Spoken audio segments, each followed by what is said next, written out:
So, following on from the last episode, I got finished up with modifying this table drawer by just adding some extra stoppers and catches. Obviously this stopper that I'm putting in here is just a copy of the existing stopper that's a little bit further down the rail.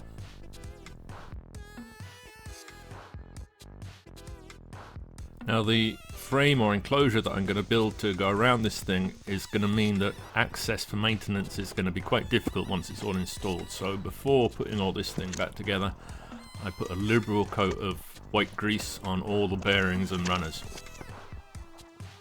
And with it reassembled and the new stopper placed in a new position, it's time to try this in place. Now, to be honest with you, at this point I realised that maybe I should have taken a few more measurements, but it seems the universe is still smiling at me. It fits absolutely perfectly. So, to build this frame from this reclaimed metal that I've got, I got to try out my new metal saw.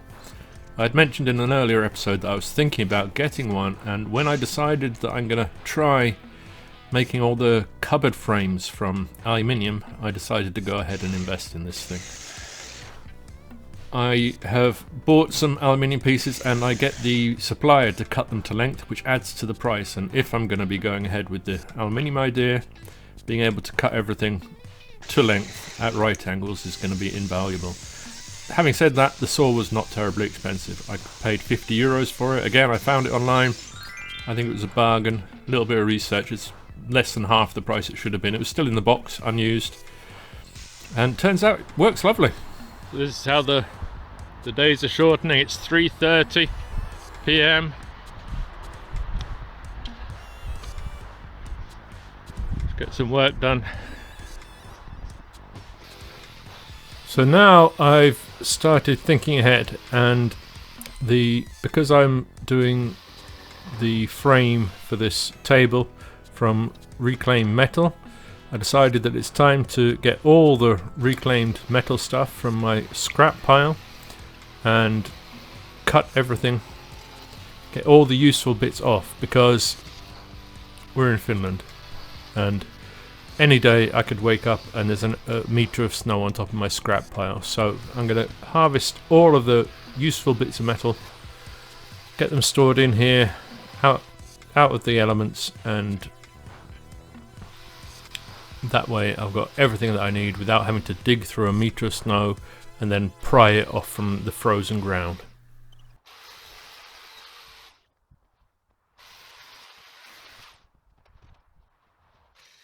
So, roadblocks. The first roadblock, I guess you could say, is that I cannot at the moment afford to buy the plywood for doing the walls in the van. I would really like to get that done, but that's okay because I've got the metal for this frame so that I can weld up, so I can use my time on that. And then I hit the next roadblock.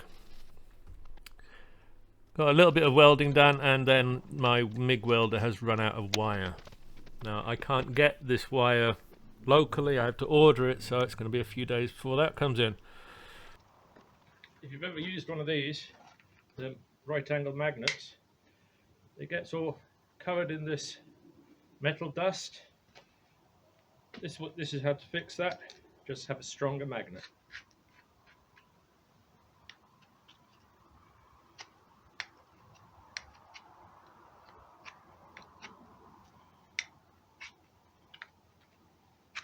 Cleans it up in seconds.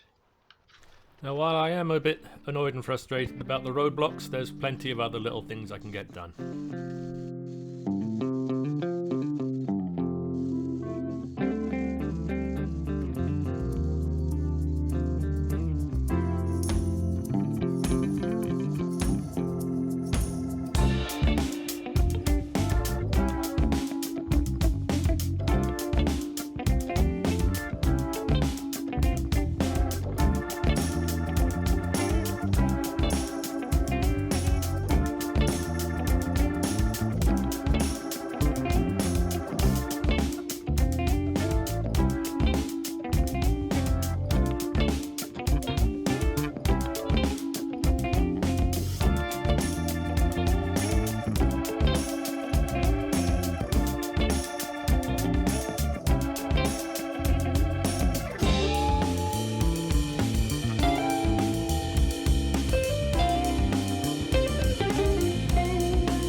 So next to my idea of using aluminium to make the frames for all the internal cupboards and things, initially I looked at TIG welding aluminium, but the TIG welder is way too expensive.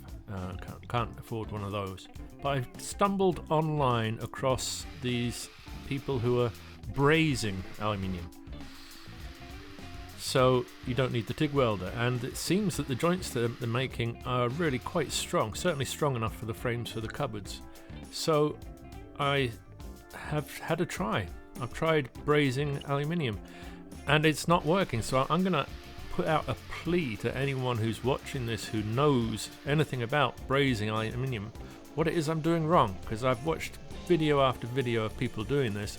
I think I'm doing exactly what they're doing and it's just not working. The aluminium rod is meant to kind of turn to a liquid and fill the joint, and all it's doing with me is making this kind of paste which has no strength at all. So please let me know if you've got any ideas what I'm doing wrong. I don't know if these are just poor quality brazing rods. I haven't been able to find a place in Europe that is selling rods that are better quality than these. These I got from China. I got two different kinds, one a little bit more expensive than the other, so that I could try a couple of different ones, but they're doing exactly the same thing. So if anyone's out there that can help, please let me know.